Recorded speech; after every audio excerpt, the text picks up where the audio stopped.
Here they're asking us to differentiate, which means take the derivative of this huge equation right here, and then they say with respect to x, which is kind of the language you always see on this, telling us what variable we care about. When you look at this problem, the first thing that you should notice is, you've probably got more than just a single derivative rule going on here. We can definitely see that there's a lot happening. And so this is an example where we're going to have rules inside of rules. So whenever you've got rules inside of rules, I always tell people as you're writing the problem down, kind of listen to what you're saying first and foremost, because we're trying to figure out what is the primary rule, what's the main rule happening here. So as I look at this, I say, okay, I've got 7x to the third minus 45x squared plus 35x, all that to the sixth, divided by, and then 5x to the fourth plus 3x squared, all to the seventh.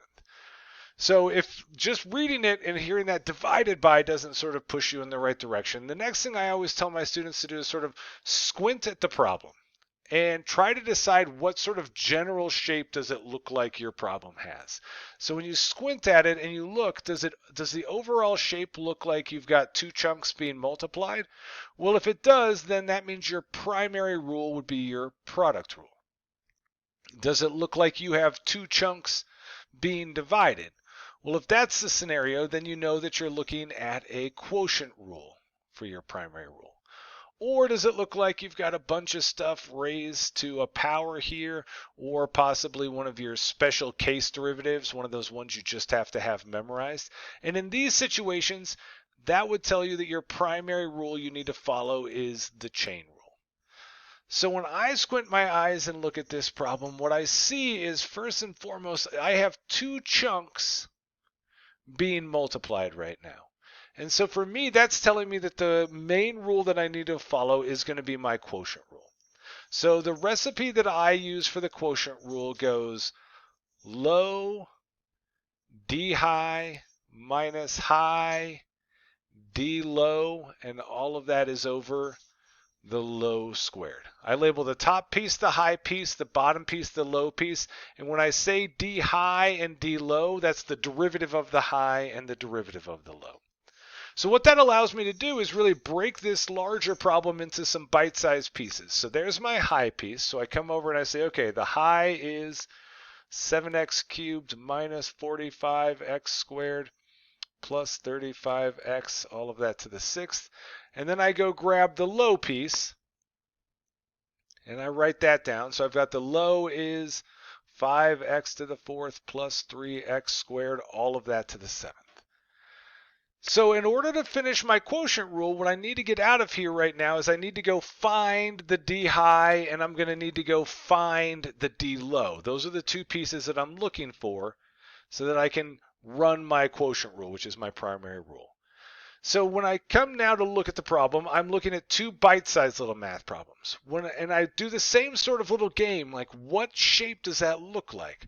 Well, when I look at the high piece, that definitely looks to me like I have something inside of something. This looks like a classic chain rule setup right here. And that's exactly what's going on. We've got a chain rule that we need to take to find the D high. My chain rule recipe goes D in times D out. The derivative of whatever is inside those parentheses times the derivative of whatever's outside them. So same type of process, I come and break it into bite-sized chunks. I grab my in piece and I say, okay, the in here is going to be 7x to the third minus 45x squared plus 35x. To find the d in, to find the derivative of that piece, again, I look at that as a brand new math problem. And I say, how would I find the derivative of just that in? Well, that's just a bunch of stuff being added and subtracted. And so what you're looking at now is you're looking at just a standard power rule. I was about to write product rule for some reason. It's a standard power rule. I mean, everything always seems to flow back through the power rule, right? So the power rule just says bring the power down. And then from there, we're going to subtract 1 from the power. So following the power rule here, we bring the power down. We get 3 times 7 gets us 21x. Subtract 1 from the power gets us x squared. We bring the 2 down. 2 times negative 45 gets us negative 90x. Subtract 1 from the power gets us x to the first. And then we got that unwritten 1 on that x right there. Bring that down. We get 1 times 35 gets us 35. And then x to the 0 power when we subtract 1. And x to the 0, anything to the 0 power is always just 1. And so we don't really need 1 times 35.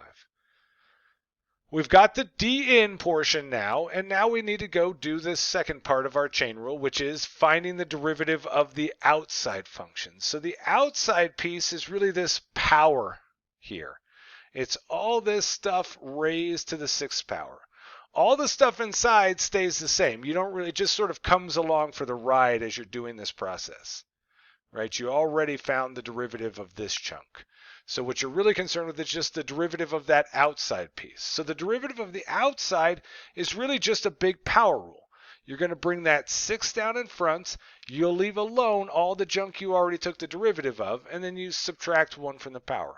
So again, that's 7x cubed minus 45x squared plus 3x. All that inside stuff stays there because you already handled that derivative earlier. Well, now you have all the pieces you needed to follow your chain rule, which is what we were doing to find our d high.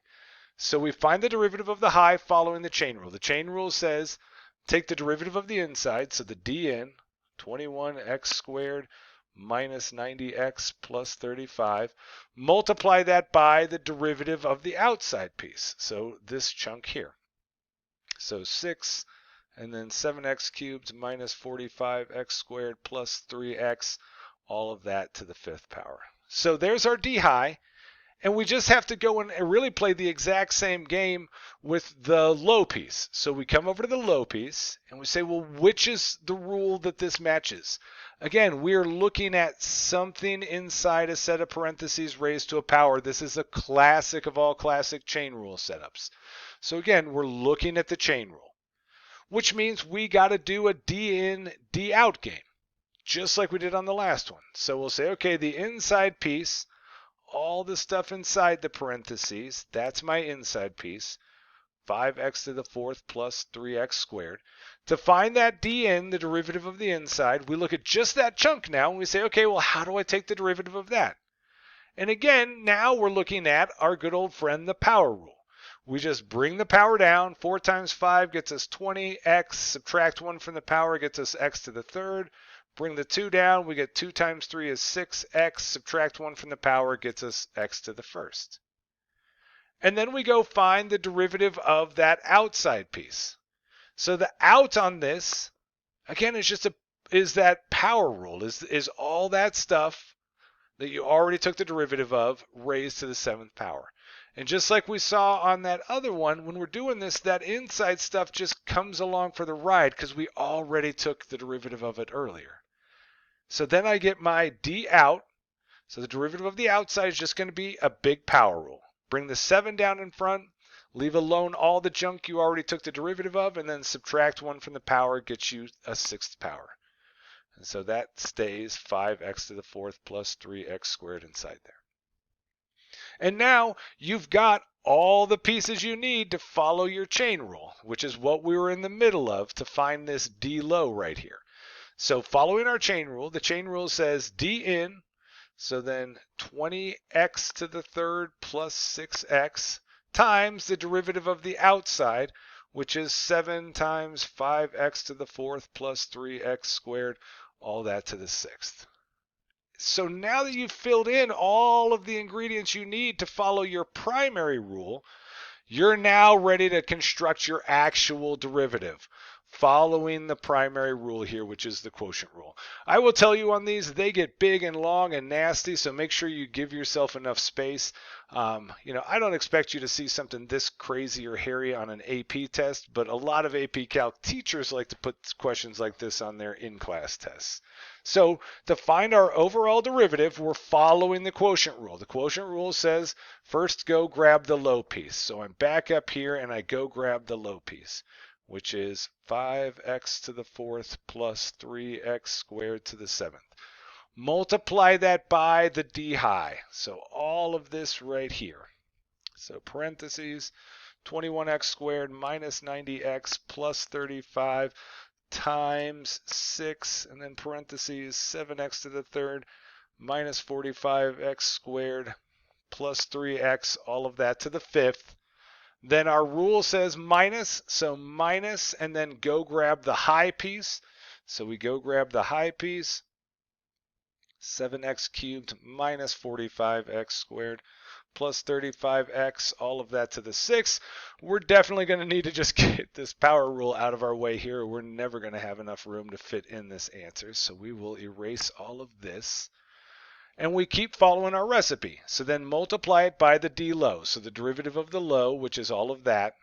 So then 20x to the third plus 6x, and then 7, and then 5x to the fourth plus 3x squared, all of that to the sixth.